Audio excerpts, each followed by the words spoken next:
Hello, and welcome back to Let's Play Gamebooks. Today's book, Which Way Books number 9, Creatures of the Dark, by R.G. Austin, illustrated by Gordon Tomei.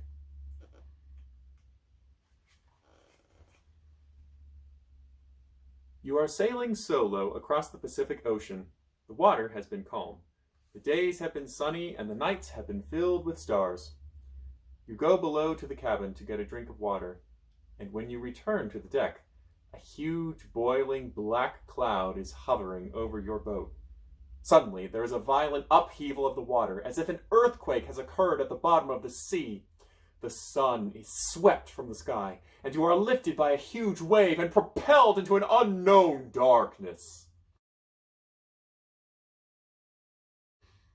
You fly through the air, spinning and turning as you ascend higher and higher into a black abyss. Then you feel yourself gliding gently downward until your feet touch solid ground. You are alone in the darkness. Hopelessly, you wander in a pitch-black world, not knowing where you are or what you are doing. Then the darkness begins to fade, and you can make out vague shapes and shadows in the dim, murky light. In the distance, spires and turrets mark what appears to be a city. Off to your right, on a hill beyond the forest, you can see the outlines of huts and the rooftops of a town. If you want to go to the city, turn to page 3. If you walk toward the town, turn to page 8.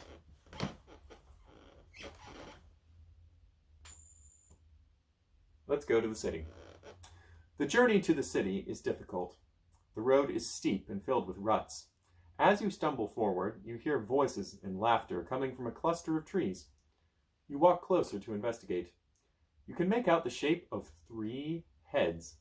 Then, to your horror, you realize that the 3 heads are attached to the same body. You are looking at a 3-headed man. Dancing around this strange person are 12 dwarfs, throwing gold coins in the air and singing, "Gold, gold, shining bright, we'll steal some more tomorrow night." If you approach the 3-headed man, turn to page 4. If you would rather walk to a castle in the distance, turn to page 5. Let's check out this 3-headed guy. Cautiously, you approach the 3-headed man. All 6 eyes stare at you. The dwarfs stop their merriment to watch. You introduce yourself to the monster. "Pleased to meet you. I am Cacus," he says. "I am tired and weary and lost," you explain. "May I stay with you?" "Yes," answers Cacus. "But here we all work for our room and board. You must do a chore for your lodging." "Of course," you answer, relieved. "You have a choice," Cacus says. "You may either cook lunch or feed the fire. Which will it be?" If you decide to cook for Cacus and the dwarfs, turn to page 9. If you'd rather feed the fire, turn to page 10. Since you're not a very good cook, you decide it would be wiser to feed the fire. "Where's the fire?" you ask. "Over here, over here, over here," answer the 3 heads of Cacus. Fire spurts out of all 3 mouths as they speak. Then the monster laughs uproariously. Suddenly, you are grabbed by the 12 dwarfs. "Cacus is the fire," they cry gleefully. "And guess what's the food?" The end. This is an interesting book, but it's also a very dangerous one. So let's go back and make lunch instead. You look around to see how many people will be eating, and you wonder idly whether Cacus should count as 1 or 3. The dwarfs take you to the cookhouse that is nestled among the trees. "Here it is," they say, "and you better cook us a good lunch. The last 3 cooks we had made lousy meals, and they got their heads chopped off." You gulp when you look at the food supply. It consists of eggs, flour, butter, and milk. You cannot imagine making a meal from so few ingredients. If you want to change your mind and feed the fire, turn to page 10. Well, we know not to do that. If you try making pancakes, turn to page 21. If you think you can make noodles for lunch, turn to page 27.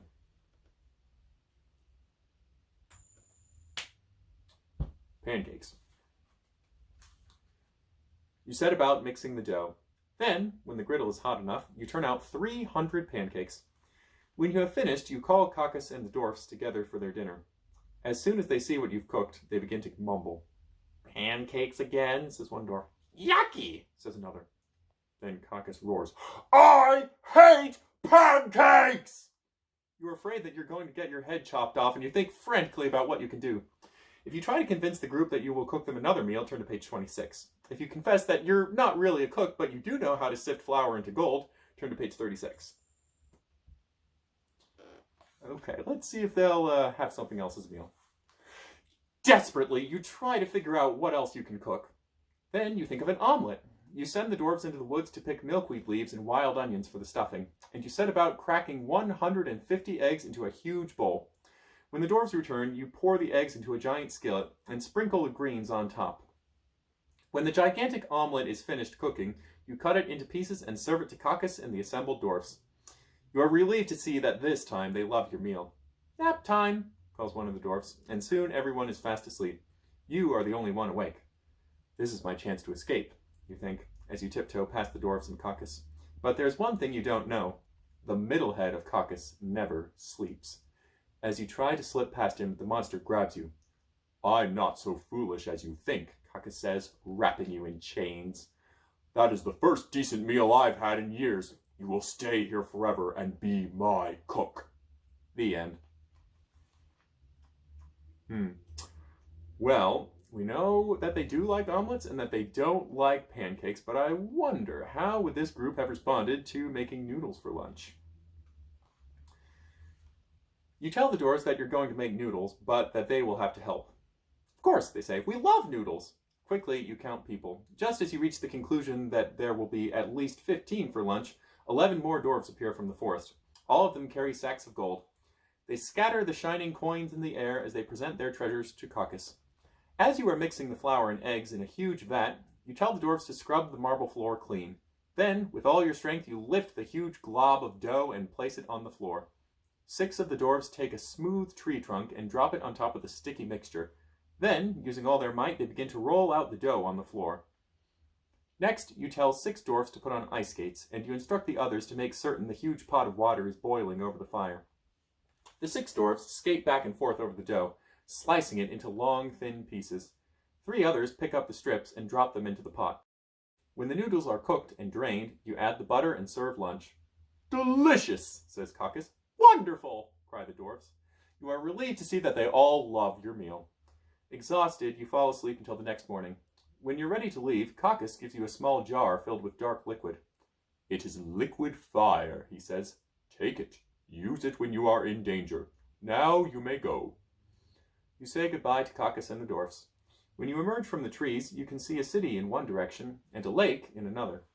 As you investigate the lake, turn to page 30. If you'd rather go to the city, turn to page 32. Let's go to the city. You walk toward the city. It is oddly beautiful with its spires and turrets, but it is bathed in a dull, lifeless light.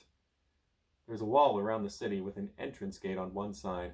A sign over the gate reads, "You are entering Fortune City." You walk through the gate. Once inside, you walk to the town square. There are people everywhere, but they do not look at you. Their eyes are glazed, and their faces are immobile. Although the people are clearly alive, they do not appear to be really alive. They move as though they are the living dead. As you walk to the fountain in the middle of the square, you notice an old man who appears to be more animated than those around him. You approach him and ask what's going on. When he answers you, his voice is raspy, as if his throat is very dry. "It's the water," he explains, pointing to the fountain. "This is our only source of water, and we must drink it if we are to survive. But when we drink it, we become zombies." "But why?" you ask. "Years ago, a spell was cast on our city by Loki. Ever since, our water has been poisoned with Morpheus. The only antidote is the elixir of life, but it is hidden in a cave outside the city and guarded by a fierce dragon. Only a true hero could rescue us now." "Perhaps I can help," you suggest. "But how?" the old man asks. If you think that it is best to confront Loki, turn to page 46. If you think that you should go to the cave and slay the dragon, turn to page 79. Let's confront Loki. That seems like the safer option. As you approach Loki's den, you become more and more frightened. You know that Loki is evil incarnate, that he delights in playing nasty tricks on unsuspecting people. You cannot imagine how you will convince such a loathsome creature to remove the Morpheus from the drinking fountain. When you enter the den, an exceedingly handsome young man is sitting near the entrance. "Excuse me," you say, "I'm looking for Loki. Can you tell me where I can find him?" "You've found him," the man answers. "What do you mean?" "I am Loki." You are astounded that such a wicked creature could be so handsome. "Why are you here?" Loki asks. If you think it's best not to tell Loki the purpose of your mission, turn to page 38. If you tell Loki why you've come to see him, turn to page 87. Let's not tell him everything. "I have come from Fortune City," you begin, still wondering what you should say. And then you have an idea. "I have come," you begin again, "because the people of Fortune City enjoy the Morpheus so much that they wish me, as their humble representative, to beg you to add more Morpheus to the water." "What?" Loki says, clearly surprised. "They are enjoying it? How dare they enjoy anything? They have no right to enjoy in the presence of Loki." "But they love it," you say. "Please give them more." "Never," cries Loki, "never. Instead, I shall take it all away from them. I shall force them to live without it." "Oh, please don't do that," you beg. "It is done," Loki says. "Now get out of here." "As you wish," you reply, exceedingly pleased with yourself and happy for the people of Fortune City. The end. That's one of my favorite endings in this book because it's pretty funny, though a little bit short. Now, if you go to the city, the first choice that we have here is to either talk to the three-headed man, Cacus, which we know what happens then, or go to the castle in the distance. Now, I have to admit, if I were actually stuck in a new town and I didn't know where to go, if the town had a castle, that's where I would go first. So, let's try that one. If we go to the castle, you walk towards the castle, drawn to its graceful arrangement of spiral towers. The sun rises in the sky and you are enjoying your journey. As you cross a meadow ablaze with wildflowers, you hear a weird noise. You stop for a moment and listen. You hear only the songs of the birds. Then it happens again. It is a strange moan, half animal, half human, and it seems to be coming from your right. You walk toward the noise and almost fall into a large pit that is obviously a trap for a big animal. You look into the pit, but it is dark, and for a moment you cannot see anything. Then you see something white and shiny in the darkness. There is a fluttering of wings, and then another moan. "Who's there?" you call down. "It's me," a voice answers. "Pegasus." "Pegasus?" you ask. By now you are leaning over the edge of the pit, and your eyes are adjusted to the darkness. You can make out the shape of a white horse with huge white wings sprouting from his back. "Are you really a horse with wings?" you ask. "Indeed I am," Pegasus answers. "What happened to you?" "Well," says Pegasus, "I got tired of flying and wanted to stretch my legs. So I decided to take a stroll across this meadow, when I fell right down into this pit. And now my wings are caught in the net and I cannot get out." "Let me help you," you say. Quickly, you make a rope of vines and tie it to a tree near the pit. Then you climb down into the pit and disentangle the wings of Pegasus. "Thank you," Pegasus says. "I feared I was doomed. I owe you my life." "You owe me nothing," you say. "I hope someone would do the same for me if I were caught in a pit." "Well, at any rate, I thank you," the winged horse says. "There's only one problem," you say, suddenly very anxious. "How do we get you out of here?" "Oh, that's a snap," Pegasus says. "Just climb on my back and I'll fly you out." In a jiffy, you and Pegasus are safe. "Before you go," says Pegasus, as you climb off his back, "allow me to give you this necklace as a gift." You look at the grayish-white beads on the necklace. They are bumpy and strangely soft. They smell vaguely like carnations. "What is this smell?" you ask. "Cloves," says Pegasus. "All those little bumps on the necklace are cloves encased in a spider's web. If you ever need me, all you have to do is rub the web away. I will smell the cloves and come to your aid." You thank Pegasus. As you turn to leave, he says, "Oh, one more thing. Possession of this necklace will also grant you one wish. I would advise you to save it for a moment when your life is in danger." Then, with a flap of his wings, Pegasus flies away. You begin the long walk to the castle. By dusk, you are so weary that you lie down to rest. The day has been long, and as soon as you close your eyes, you are fast asleep. You're curled up next to a berry bush, sleeping soundly, when suddenly you're awakened by a sneeze. You open your eyes, but cannot figure out where the sound came from. It is dark, and you can see nothing. It frightens you that you cannot see who's making this noise. Is it friend or foe, you wonder. If you remain silent in the hope that whoever is sneezing will not see you, turn to page 14. If you call out, "Who's there?" turn to page 16.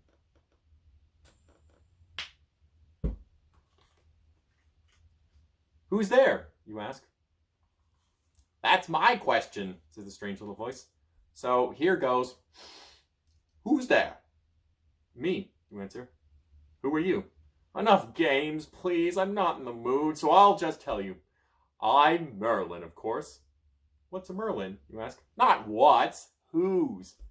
"Well?" "Merlin just happens to be the greatest magician, the most spectacular wizard who ever lived. That's all." "I guess humility was never a part of being a wizard," you comment. "It never was," Merlin agrees. "No need to be humble, not when you're the greatest." Achoo! Achoo! Achoo! He pauses for a minute. "But that's not what's important at the moment. My sneezing, now that's an issue of importance." "Why?" "Because something's making me sneeze, and I have a sneaking suspicion it's you." "But how could it be me?" you ask. "Why not you?" Merlin asks. "What's that you're wearing?" "It's a necklace that Pegasus—" "You've been hanging out with that foolish-looking horse?" Merlin asks. "Silliest thing I ever saw. A horse with wings." "It's no sillier than I feel right now," you say. "It appears that I am carrying on a conversation with a bush."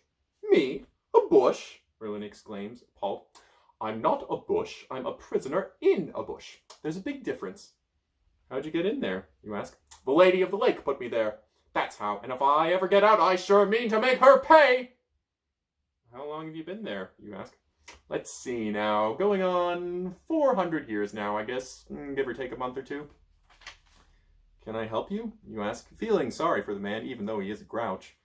"Nothing you can do. The only thing that can free me from here is Excalibur." "Well, tell me where Excalibur lives, and I'll go get him." "Not him, dummy, it. Excalibur's a sword, not a person." "So," you say, getting defensive now, "I'll go get the sword." "Only Arthur can get the sword. Nobody else can in the whole world. So what do you think of that?" "I think you're in a pickle," you say. "Not a pickle, a bush," Merlin says gleefully.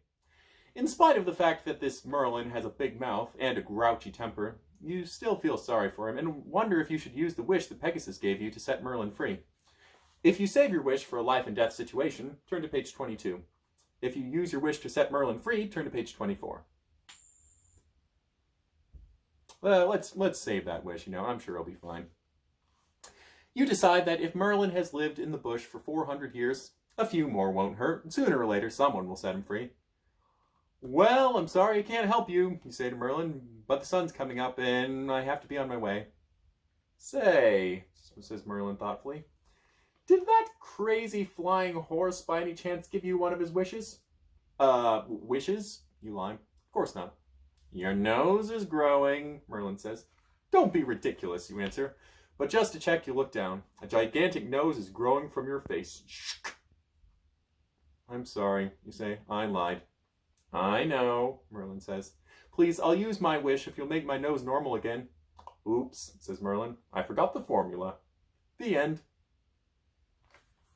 Well, that was a weird ending, so let's go back and see what would have happened if we'd used the wish.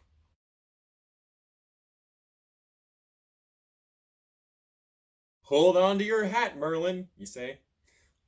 "I have a surprise for you." Then you stand still and wish very hard for Merlin's freedom.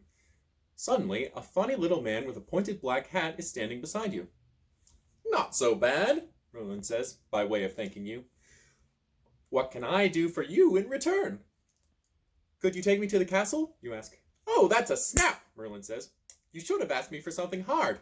Close your eyes." You close your eyes. When you open them, the castle is in front of you. Turn to page 33.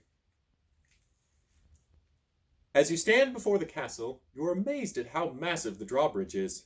You hesitate for a moment, and then you walk across. Inside the castle, the halls are huge. You enter the grandest hall of them all and see a gigantic round table made of solid oak. The chairs around the table are elaborately carved. You start to sit down when you hear a voice. "You can't sit there!" You turn around to see who is talking, and you recognize Merlin, the magician, the most spectacular wizard who ever lived. "Why can't I sit down?" you ask. "Because the knights of King Arthur, in ghostly form, are still in command at this table. You can only join them if you fulfill a quest." "What's a quest?" you ask. "A quest is a noble search for something extraordinary. Once the journey is undertaken, it must be followed through to the end." "May I go on a quest?" you ask. "Of course," Merlin replies. "I can send you on a quest in search of a feather from the wing of Phoenix." "Phoenix? Who's that?" "She is a fabulous bird who only comes to life for a brief period once every 500 years. She lives on top of a mountain, and there she builds a nest of twigs and spices and sings haunting melodies. Then she flaps her gold and purple wings and sets fire to herself. 500 years later, she is born again from her own ashes. But if you go on this quest, you must beware," Merlin continues. "Phoenix is guarded by the fearsome Basilisk, who will not let anyone near the magical bird. Anyone who succeeds in gaining a feather from Phoenix's wing will acquire the wisdom of the ages, and the evil Basilisk will do anything to prevent that from happening." "But how do I fight him?" you ask. "Take with you the necklace of Pegasus, the flying horse, which is made of cloves and spiderweb. And remember, in an emergency, you can call upon Pegasus by rubbing the web off the clove. When he smells the spice, he will come to your aid." If you wish to start out on the quest for the Feather of Phoenix, turn to page 63. If you don't want to risk your life and would rather remain in the castle in the company of King Arthur's knights, turn to page 86. Well, there's not much point in being assigned a quest if I'm just going to turn it down, so let's continue. As you walk toward the mountain where Phoenix lives, hundreds of wounded people are staggering home in the opposite direction. Basilisk has defeated them all. Basilisk, you learn, is a four-legged rooster with a crown. His talons are lethal, and he has a powerful serpent's tail with hooks on the end that can draw blood from trees. His awful stare splits rocks and turns land to desert. "Here," says a battered man, "take this mirror with you.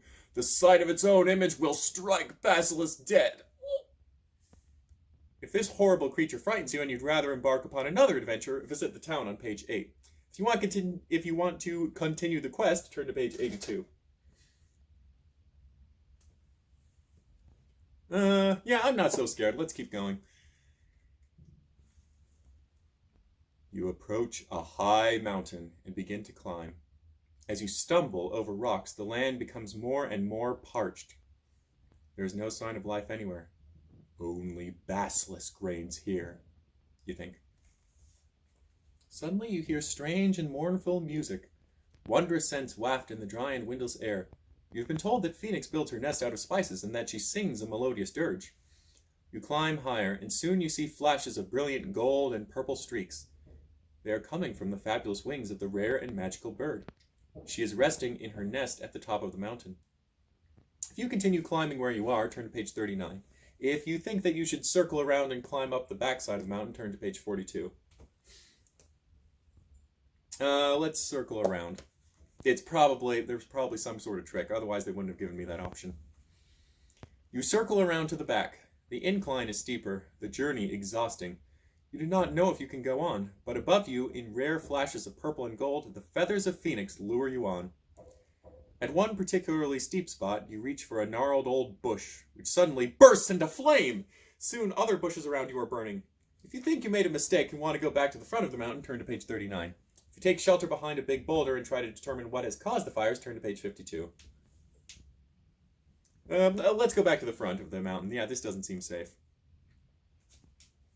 You climb the front of the mountain, wondering when and if you will encounter Basilisk.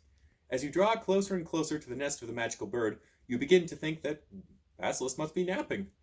When you're only one step away from the bird, you are momentarily blinded by the brilliance of her feathers, and you close your eyes. When you open them, you are staring straight into the face of the most terrifying monster you could ever imagine. His beaked mouth laughs hideously, and his barbed tail lashes menacingly at you. You'll never get a feather from Phoenix! Too much of her wisdom would spoil the terror in this world. Basilisk fixes his mighty stare at your body, and you can feel yourself turning to stone. The end. Okay, so that was not a good idea. Let's go back to if we had hidden behind a boulder. You hide behind the boulder, peeking out occasionally to see what caused the fire. Suddenly, Basilisk appears, swinging his barbed tail. He's even more frightful than you imagined. The evil in his eyes strikes fear in your heart, and you have no doubt that the stare from these terrible eyes can make anything burst into flame. If you think that you should call Pegasus by rubbing the spiderweb away from the clove, turn to page 92. If you think it's best to save Pegasus for later, turn to page 45. Okay, I guess we'll save Pegasus for later. Doesn't make sense, but you think that it's wise to save the magic for later. Instead, you take the mirror from your pocket. The sun is shining from behind your back directly at Basilisk. If you hold the mirror up and shine it at Basilisk, turn to page 83. If you run around behind Basilisk and then shine the mirror at him, turn to page 112. Okay, we'll do that. Quickly, you run around behind Basilisk. You know that you can only catch the reflection of the sun and shine it onto Basilisk if the sun is shining toward you. As you run, he follows you with his wicked gaze. Just as he is about to fix you with his hideous stare, you hold up the mirror and direct the reflection of the sun back into the eyes of the terrible creature. With a hideous shriek, the monster covers his eyes and falls temporarily blinded to the ground. In a fury of pain and rage, he writhes on the ground, wildly swinging his massive tail. You don't know what to do, for the monster stands between you and the mighty Phoenix. If you race quickly past the monster, turn to page 47. If you tiptoe slowly past the beast, turn to page 90. Okay, let's just run past him! You take a deep breath and run as fast as you can past the monster, but he hears you coming and lashes at you with his mighty tail. Oh no, you have no way out. The end. Yep, there are a lot of ways you can die by a basilisk.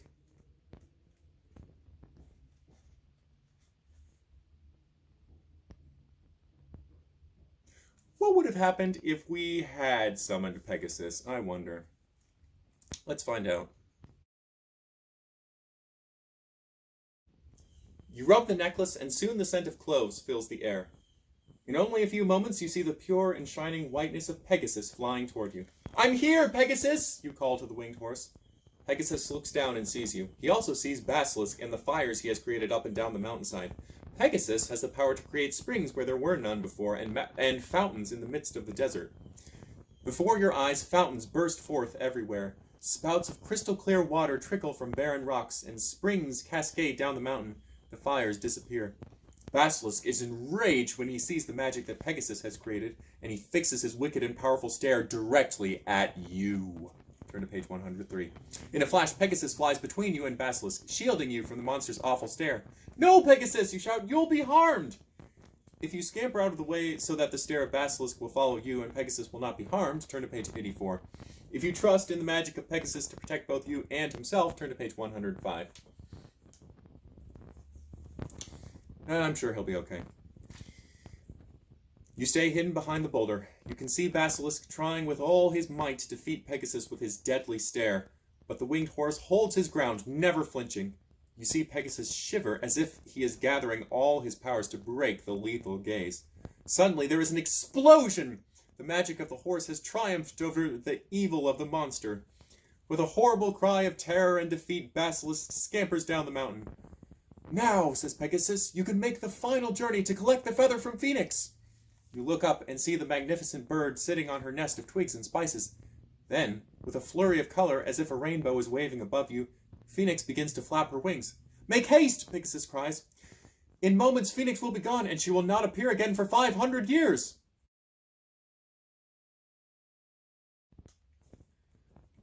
As you run the last few feet up the mountain, smoke begins to waft around the bird. She flaps her wings faster, and suddenly flames burst from the nest. "Oh no, Phoenix!" you cry. You know that the bird will soon be consumed by fire. "Wait! Wait! Don't go yet! Please, Phoenix, please!"